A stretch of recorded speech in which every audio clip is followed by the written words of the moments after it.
Beredar isu adanya kredit macet salah satu perusahaan sebesar 50 miliar rupiah terhadap Bank Sumsel Bubble.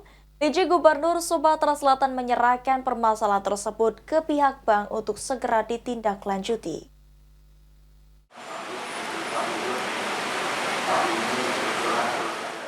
Terkait adanya isu-isu kredit macet sebesar 50 miliar rupiah dari salah satu perusahaan ke Bank Sumsel Bubble kembali menjadi sorotan.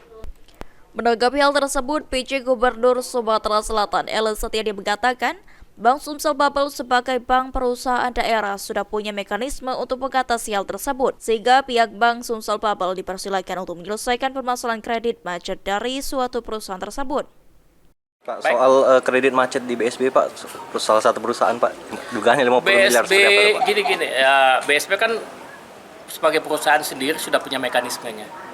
Sepanjang itu tidak ada moral hazard fraud, ya silahkan diselesaikan menurut mekanisme korporasi. Ya. Dari informasi yang berhasil dihimpun, salah satu perusahaan tersebut mengajukan kredit sebesar 50 miliar rupiah. Namun perusahaan tersebut dinyatakan pailit pada tahun 2019 yang menyebabkan kredit tersebut macet.